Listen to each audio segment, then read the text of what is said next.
For many important combat areas, Decision Desk HQ and The Hill have just published fresh polling averages. We will change this 2024 electoral map with the most recent figures. Today, on this map, there are now 12 states without a rating, plus Nebraska's competitive 2nd Congressional District. Other states either haven't had a polling average published yet, or are grouped depending on a very high possibility of voting in a specific manner. Starting at 7 p.m., let's delve right in with poll closing times. The polls will close in Virginia and Georgia, most of Florida, but since certain panhandle counties remain open until 8 p.m., we will hold off until then. Over the past 10 or so years, the Commonwealth of Virginia has trended firmly to the left. Drawing on a total of 12 polls, Kamala Harris leads Trump by 5.8%, having led since the first poll was published back in early July. She is averaging 51.4% over Trump's 45.6%. Having said that, this would be an underperformance for the VP compared to the 2020 performance of her boss, who defeated Trump by 10 points to capture Virginia by the highest Democratic margin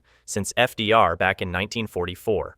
Still, Virginia moves in the lean blue column here, using that near 6-point advantage for Harris. Georgia comes next with 16 electoral votes online.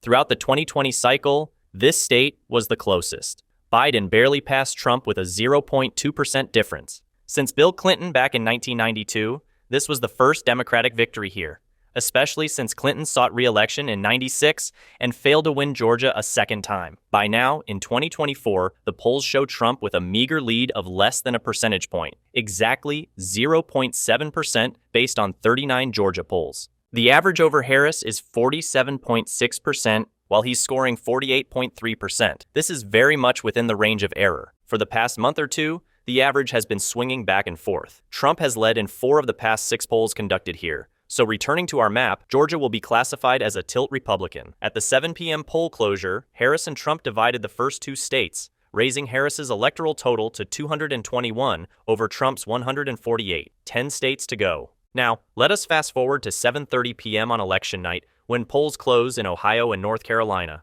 After Trump carried Ohio by 8-point margins in both the 2020 and 2016 election cycles, the Democratic Party no longer counts it as in play. Previously voting for Obama twice, it was seen as a major bellwether at that time. The 2024 polls now show Trump should hold Ohio by a comparable percentage as in his 2 past elections. Drawing on the 9 Ohio polls, he leads Harris by 7.5 points right now. He runs between 52.3% and 44.8%. Looking at the timeline graph, we also find little movement, as practically every poll indicates the former president ahead by at least 7 points, occasionally even by double digits. Back on our map, Ohio follows the expected Republican column, matching Iowa's electoral cousin in the Midwest down in North Carolina. Adding an electoral vote after the 2020 census, the Tar Heel state's total comes to 16. Based on 42 polls, the most recent Decision Desk headquarters polling average reveals a close contest, with Trump leading by only 0.8%.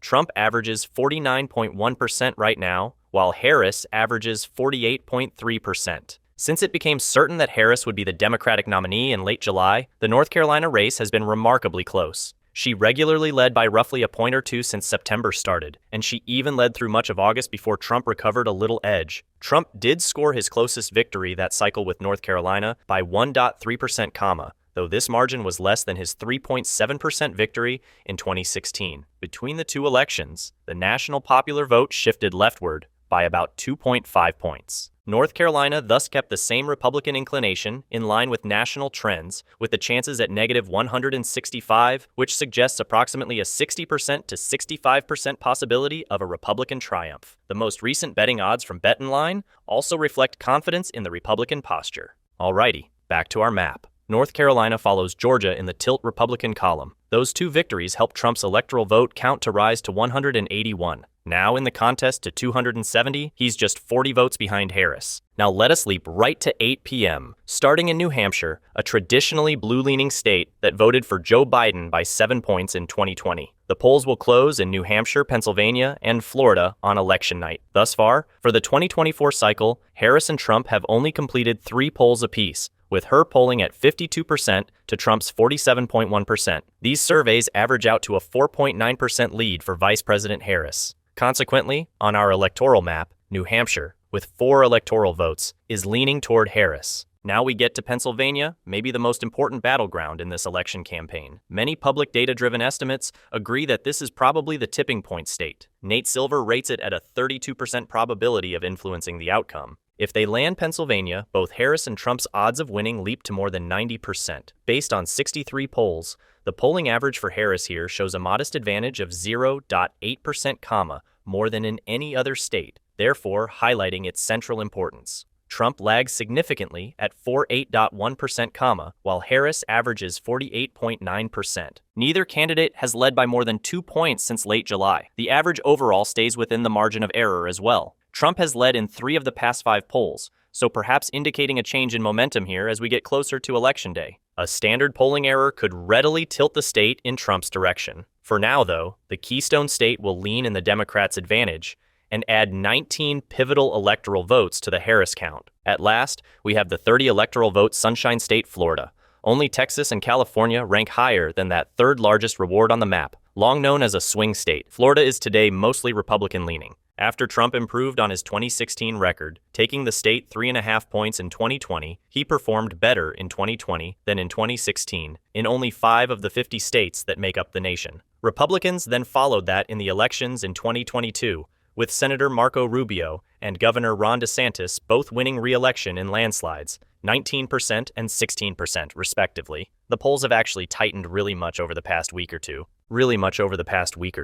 Trump currently only leads Harris by 2.4% based on 14 surveys. However, during August and into early September, he had been leading more like 4 to 5 points. There are obviously really a lot of undecideds here, as he is averaging 49.2% to 46.8%. Neither candidate is above 50%. Still, let's return to the map and mark it under the lean Republican column. For your reference, our classification treats margins below half a point as a toss-up, 0.5% to 2% as tilt, 2% to 7% as lean, 7% to 10% as likely, and more than 10% as safe. With 244, Harris keeps her electoral vote lead. Trump is at 211, leaving 83 electoral votes open throughout the other battleground states, plus Nebraska's 2nd District. Most of these will find polls close at our next update at Eastern at 9 p.m., starting with Michigan, often seen as the most essentially blue of the core triad of the Upper Rust Belt, Wisconsin, Michigan, and Pennsylvania. In recent cycles, it is trending left of both Pennsylvania and Wisconsin. Trump barely carried Michigan by only 0.2% in 2016, but his margins in Pennsylvania and Wisconsin were about 0.7% apiece. With over 3 points, Biden won Michigan and Pennsylvania by 1.2% and Wisconsin by just 0.6%. Biden effectively pushed these states back into the Democratic column in 2020. Based on 42 surveys, Harris leads Trump by a meager margin of 0.2%. According to polls taken now in 2024, 48.3% to 48.1%. Harris formerly led by at least 1 or 2 points. Hence, this is the smallest margin Michigan has seen since July. For Harris, I consider Michigan to be a vital must-have state. Her road to 270 electoral votes appears somewhat difficult without it. Right now, though, it's still squarely in the toss-up area. Turning our attention to Wisconsin, among the higher Rust Belt trio, this state is sometimes seen as most Republican-friendly, given its population is mostly white, more religious, and has a smaller percentage of college-educated voters than its neighbors. This is both fundamentally and geographically. Trump has, however, regularly performed the lowest among the 3 states against Biden and currently Harris. Based on 47 polls, Harris leads by a little margin of 1.3%. Once more, Harris has led here since she was nominated. Her average right now is 49.4% to 48.1%.